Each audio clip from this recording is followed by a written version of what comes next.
আছেন সবাই? আশা করি সবাই খুব ভালো আছেন। আমরাও খুব ভালো আছি। আমার নতুন একটি ব্লগে আপনাদেরকে স্বাগত। আজকে 10ই এপ্রিল, ব্লগটা সকাল সকাল শুরু করেছি। এখন মোটামুটি 7টা বাজে। এতটাই ঠান্ডা, সেই ঠান্ডায় যদি হাতে 1 কাপ গরম চা হয় আর জানলাটা খুললেই যদি সামনে একটা বরফে মোড়া ছোট্ট একটা পাহাড় দেখা যায়, তাহলে তার থেকে পরম শান্তি আর তো মনে হয় না কিছু লাগে। এখানে সামনে যে ভিউটা আছে তার সাথে 1 কাপ গরম চা হাতে এতটা মানিয়ে গেছে, এতটা রোম্যান্টিক একটা প্লেস যে এখান থেকে ফিরে যেতে ইচ্ছা করছিল না। তো যাই হোক, আমরা ব্রেকফাস্টের টাইমে চলে এসেছি নিচে ব্রেকফাস্ট করতে।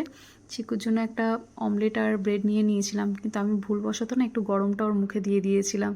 তো বুঝতে পারিনি অবশ্য যেটা ঠান্ডা হয়ে গেছে না গরম হয়ে গেছিলো। তো যাই হোক, পরে ওর বাবা আবার একটু খাইয়ে দিয়েছে। আর আমরা একটু আলুর পরোটা নিয়ে নিয়েছি, সাথে একটু আচার ছিল। আর এখানে নিচে নেমে আমি আর 1 কাপ চা নিয়েছিলাম, কেননা প্রচণ্ড ঠান্ডা, তো ঠান্ডার সময় আর কিছু ইচ্ছে করছে না। গরম গরম চায়ের সাথে আর কিছু জুড়ি মেলাও ভার।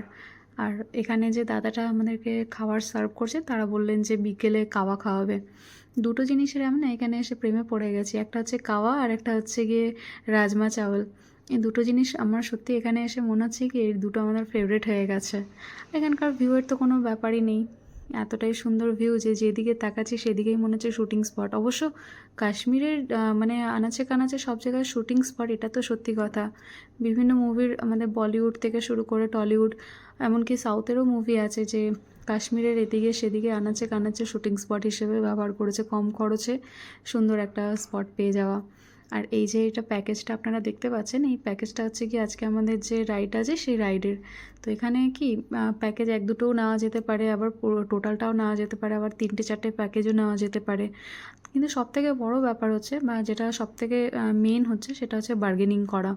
এদের সাথে বার্গেনিং করতে হবে যদি প্রফিটে আপনারা থাকতে চান। আদারওয়াইজ যারা বার্গেনিং করতে পারবে না তাদের পুরোপুরি টোটালি লস। প্রচুর টাকা নিয়ে নেয়, এরা চার্জ করে নেয়। তো আমরা প্রত্যেকটা রাইডই নিয়েছিলাম, অবশ্য বার্গেনিং করে আমাদের অনেক টাকা কম হয়ে গেছিলো, অনেকটা সেভ হয়ে গেছিলো। তো সবথেকে আমার বেশি ভয় লাগছে কি, এই রাস্তাটাতে চিকুকে নিয়ে ওর বাবা কী করেছে ওঠানামা করবে। অনেকটা রাস্তা, তো মোটামুটি 9:30 থেকে 3টে পর্যন্ত আমরা এই শুধু রাইড করেছি ঘোড়ার পিঠে। এই যে রাইডটা আমরা করছি ঘোড়ার পিঠে, এখন যে রাস্তাটা আপনারা দেখতে পাচ্ছেন সামনে, রাস্তাটা দেখে মনে হচ্ছে খুব সুন্দর রাস্তা। এখানে দেখুন দীপান্বিতার মুখের অবস্থা, ও বেচারা সত্যি ভয় পেয়ে গেছে, কেননা ওর জন্য একদম প্রথম এই অনুভূতিটা। তো স্বাভাবিক ভয় পাওয়া। আর আমার সেরকম ভয় লাগছে না, কেননা দীঘাতে, পুরীতে আমরা এরকম, আর এমনকি দার্জিলিংয়ে পর্যন্ত আমরা ঘোড়ায় চেপেছি। তো যাই হোক, রাস্তায় যেতে যেতে পাশে দেখুন এনাদের কাণ্ড, বেশ মা বাচ্চা একসাথে খেলা করছে, কি সুন্দর লাগছে দেখতে। যদি কিছু খাবার নিয়ে আসতাম না, ফল বা কিছু, তো এদেরকে দিতে পারতাম। জানতাম না তো যে এদের সঙ্গে এরকম দেখা হয়ে যাবে হঠাৎ করে। তো যাই হোক, আমরা এখন যে রাস্তা থেকে যাচ্ছি এটা হচ্ছে পেহেলগাম। পেহেলগামে যে ভ্যালিগুলো আছে সেগুলো আমরা এক্সপ্লোর করতে করতে এগিয়ে যাচ্ছি। রাস্তাটা এখন দেখতে খুব সুন্দর মনে হচ্ছে, সামনে থেকে গাড়ি যাতায়াত করছে, কেননা রাস্তাটা তো পাকা গাড়ি যাতায়াত করার জন্যই। কিন্তু এই যে গ্রামটা আছে, এই গ্রামটা হচ্ছে এখানেই শেষ। এরপরে হচ্ছে অন্য একটা গ্রাম। এই গ্রামটা সব থেকে প্রথমে আসছে, তো হিন্দিতে বলে না পেহলা, তো সেই থেকে এটার নাম হয়ে গেছে পেহেলগ্রাম। তো যাই হোক, এই গ্রামটা শেষ হওয়ার সাথে সাথে কিন্তু এই সুন্দর রাস্তাটাও মানে এন্ড হয়ে গেছে। তারপরে যে রাস্তাটা আছে, মানে ভয়ানক সুন্দর যে অভিজ্ঞতা যাকে বলা হয়, সেটা আমরা এখানে অনুভব করেছি। এতটাই ভয়ানক রাস্তা যে আমি তো আমার জীবনে কোনোদিনও ভাবতেও পারিনি। মুভিতে দেখেছি প্রচুর, কিন্তু এটা তো আর মুভি না, আমাদের রিয়েল একটা এক্সপিরিয়েন্স। তো প্রত্যেকটা মানুষ আমরা ভয়ে ছিলাম যে পরক্ষণেই কী হয়ে যায়, যদি এই দুর্গম রাস্তায় ঘোড়া যদি পা পিছলে যায়, বা যদি যারা আমাদের সাথে আছে তারা যদি পা পিছলে নিচে পড়ে যায়, তাহলে কিন্তু এখানেই সব কিছু শেষ। তো ঠাকুরের নাম নিয়ে আমরা বেরিয়ে পড়েছিলাম, সেরকম কিছু অবশ্য হয়নি। রাস্তা সত্যি মানে ভালো ছিল না, কিন্তু এক্সপিরিয়েন্স দুজনারই খুব ভালো। যেমন ঘোড়া, আর সেরকম ঘোড়াকে যারা প্রতিপালন করছে তারা তারা তো ছোটো থেকে বড়ই হয়েছে নাকি এই সমস্ত রাস্তায় ওঠানামা করতে করতে। তো তাদের জন্য নাকি এটা মানে কোনো ব্যাপারই না। ওরা দিব্যি উঠেও যাচ্ছে, হাঁপাচ্ছেও না, নয়তো ওদের বারবার জল খেতে হচ্ছে। ওরা বলছে যদি বারবার জল খাই তাহলে আমরা উঠতে পারবো না, বা যদি বারবার কিছু খাবার খাই তাহলেও কিন্তু আমরা এই রাস্তাটা অতিক্রম করতে পারবো না। তো কিছু কিছু টিপস আছে যেটা যেটা ওরা আমাদেরকে শেয়ার করছিল, যে পাহাড়ি রাস্তায় কীভাবে হাঁটাচলা করতে হবে, কীভাবে মানে ওখানে অক্সিজেন তো এমনিতেও যত উপরে উঠবো তত কমে যায়। তো যাই হোক, এখানে আমরা আবার একটু রেস্ট নিতে এসেছি। ঘোড়াটাকেও ওরা বেঁধে দিয়েছে, একটু খাবে ঘোড়া, খাবার খাবে, তার সাথে একটু জল খাবে। আমরা এখানে একটু কাওয়া আর একটু চা খেতে নেমেছিলাম, একটু রেস্ট নিচ্ছিলাম। তো এই দাদাটা একটা চাদর এখানে আমাদেরকে দেখাচ্ছে, মখমলের চাদর, একটা আংটির ওপর থেকে পাস করে দিল, আংটির ভেতর থেকে। তো খুব সফট আর সেরকমই গরমও হয়, কিন্তু দামটা এরা আমাকে বলেছে কি 1200 টাকা। এখানে হচ্ছে গিয়ে মানে আপনার ট্যালেন্ট দেখাতে হবে বার্গেনিংয়ের, তো যেটা আমার তো সেভাবে হয় না, কিন্তু চিকুর বাবার হয়। আর আমি এখানে নিতে চাইছিলাম না, নেওয়ার অত ইচ্ছেও ছিল না। যাই হোক, একটা 400 টাকায় নিলাম বার্গেনিং করে। তো এই যে নদীটা আপনারা দেখতে পাচ্ছেন, এটা হচ্ছে এটা হচ্ছে লিডার, এই নদীটার নাম। আর এটার আরেকটা নাম হচ্ছে লম্বোদরি। এটা 73 কিমি এর দৈর্ঘ্য। কিন্তু এই যে নদীটা আছে, এটা একমাত্র নদী নয়, এখানে বিভিন্ন নদী রয়েছে এই বরফ গলা জল দিয়ে, বিভিন্ন রকমের নাম। এখানে গঙ্গাও আছে অবশ্য, সেটা পরের আপনারা ভিডিওতে দেখতে পাবেন। তো যাই হোক, এখানে আমরা প্রচুর নদী দেখেছি, প্রচুর নদী, প্রচুর রকম নাম শুনেছি। প্রত্যেকটা নাম অবশ্য মনে নেই, কিন্তু জায়গাটা এতটাই সুন্দর না, মানে এখানকার প্রাকৃতিক দৃশ্য। আর সিনেমা যেটা আমরা ক্যামেরা বন্দি করা অবস্থায় অবস্থায় যে দৃশ্যগুলো দেখেছি, কোনো অংশ কিন্তু আমার কোনো সব মনে আছে না। এখানকার প্রত্যেকটা স্পটে সেকেন্ড স্পট বলেছে আমাদেরকে প্রথমে, তো সেটা কিন্তু একদম মিলে যাচ্ছে। তো যাই হোক, বেশিক্ষণ এখানে আর আমরা সময় নষ্ট করতে পারবো না। এখানে কিছুক্ষণের জন্য আমরা একটু ফটো ভিডিও করে নিলাম, যেটা সারা জীবনের জন্য আমাদের কাছে থেকে যাবে স্মৃতি হিসেবে। কেননা আমরা তো প্রত্যেক দিন তো আর আসতে পারছি না। তো এখানে হচ্ছে চিকুর বাবার আর চিকুর ওদের বেচারার কষ্ট দেখে না আমার সত্যি খারাপ লাগছে। কেননা চিকু হচ্ছে জলে ঝাঁপাবে, জল পেলে তো ওর আর কিছু লাগে না, আর বাবা বেচারা ওকে আটকাচ্ছে। আমি তো আর চিকুকে ধরেও রাখতে পারছি না, আমার কাছে আসছেও না ও। বাবাকে পেলেও আর কাউকে লাগে না। তো যাই হোক, আমরা ওখানে আর বেশিক্ষণ টাইম নষ্ট করিনি, আমরা বেরিয়ে পড়েছি। এই যে রাস্তাটা দেখছেন কতটা ভয়ানক রাস্তা, এটা তো কিছুই না, এর থেকেও ভয়ানক রাস্তা যখন আমরা ফিরছি, ফেরার পথে। তো এখন আমরা যে যাব সেটা হচ্ছে গিয়ে বজরঙ্গি ভাইজানের যে শ্যুটিংটা হয়েছিল সেই স্পটটা দেখব। তো এই যে বজরঙ্গি ভাইজানের যে মুন্নির যে বাড়িটা ছিল না, যেখানে মুন্নিদের শ্যুটিংটা হয়েছিল, সেই বাড়িটা আমাদেরকে দেখিয়েছে। কিন্তু আমার এতটাই দুর্ভাগ্য যে প্রথমে উনি আমাকে বলেনি, তাহলে ওখানে গিয়ে কিছুক্ষণ ফটো ভিডিও করা যেত। তো রাস্তায় যখন আমরা যাচ্ছি, যেতে যেতে ওনার হঠাৎ করে মনে পড়েছে যে এটা না বললে হয় না। তো ওনাদের কাছ থেকে এবং আশেপাশে যারা লোকাল ছিল, যাচ্ছিল, তারা প্রত্যেকে বলছে ওটা নাকি মুন্নির বাড়ি। তো যাই বলছে না কেন, আমাদের তো সেটাই বিশ্বাস করতে হবে, আমরা তো আর জানি না। এই যে আমি আঙ্গুলে যে ইশারায় দেখাচ্ছি, এটা নাকি মুন্নির বাড়ি। তো যাই হোক, ভিডিওতে অবশ্যই এরকমই আমরা দেখেছিলাম।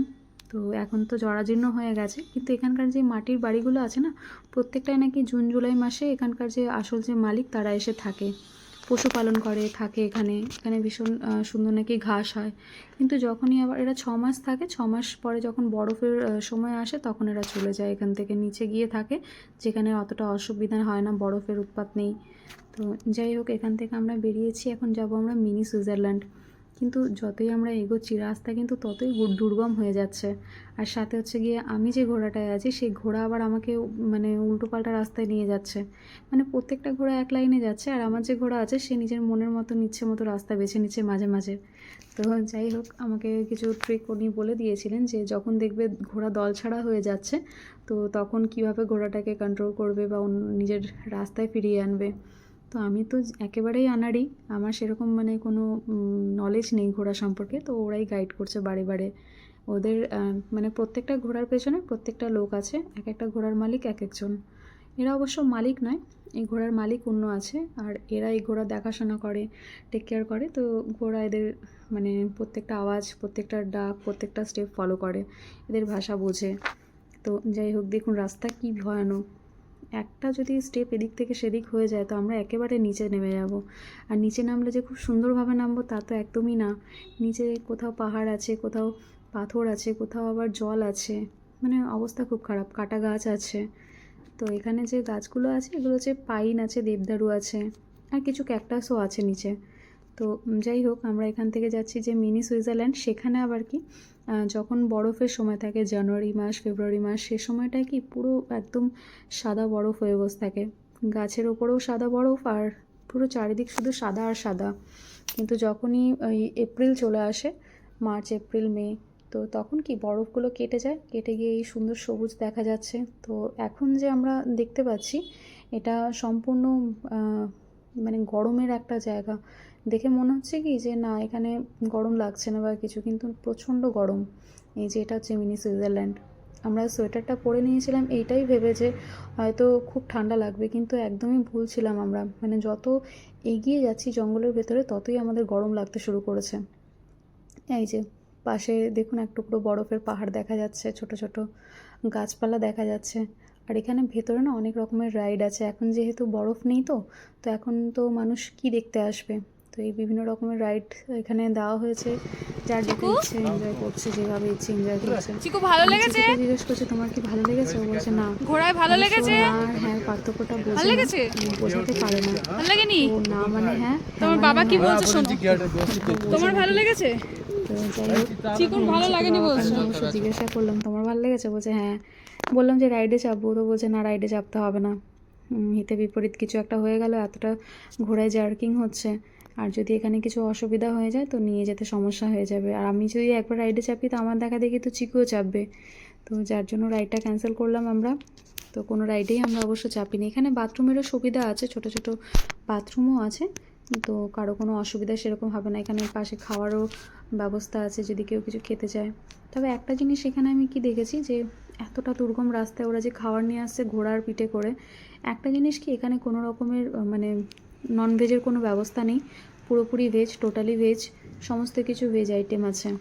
এই জিনিসটা মানে সবার জন্যই সুবিধে হয়েছে, যারা ভেজ খেতে চায় তাদের জন্য। আর যারা ননভেজ খায় তারা তো ভেজও খেতে পারে, কিন্তু যারা ভেজ খায় তারা তো আর ননভেজ খেতে পারে না। তো এই একটা জিনিস ভালো হয়েছে। দেখেছেন নামার রাস্তাটা কতটা ভয়ানক। ওঠার রাস্তা অতটা ভয়ানক না হলেও নামার রাস্তাটা ভয়ানক এই জন্যই যে মানে পুরো পাহাড়গুলো না একদম কেটে কেটে রাস্তা বানানো হয়েছে, পাথরগুলো পুরো পড়ে রয়েছে। আর পাথর, মাটি, বরফ গলা জল সব মিলিয়ে মাঝে মাঝে আবার কাদা হয়ে গেছে, তো জায়গাটা ভীষণ ভয়ানক। যার মধ্যে এখন আমরা নামতে নামতে না মোটামুটি 2:30 তো বাজেই।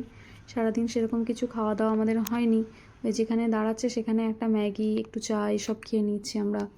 তো চিকুর না খুব ঘুম পেয়ে গেছে, ও বেচারা ঘুমিয়ে পড়েছে। তো দেখুন ওর বাবার সামনে চিকু এখন নেই, আমার কাছেও নেই।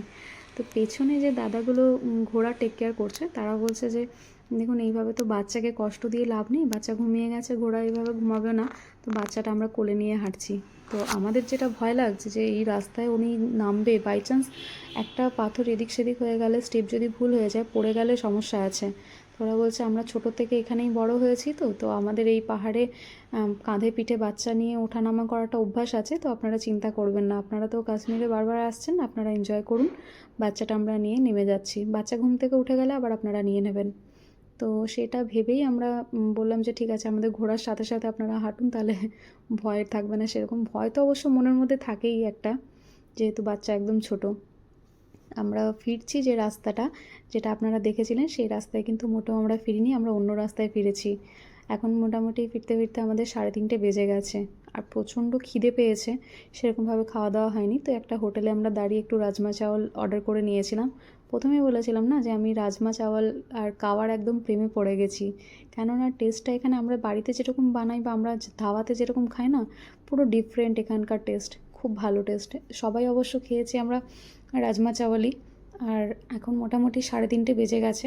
এখানে রেস্টুরেন্টগুলো পিওর ভেজ, তো আমাদের কোনো সেরকম অসুবিধা হয়নি। এই যে আমরা নামছি আর একদল যাচ্ছে, এখানে যে রাস্তায় আমরা ফিরছি সে রাস্তা দিয়ে ওরা যাচ্ছে, আবার যে রাস্তা দিয়ে আমরা গিয়েছিলাম সে রাস্তা দিয়ে ওরা হয়তো ফিরবে, এইভাবেই রাস্তা এদিকে ওদিকে অদল বদল ওরা করে নেয়।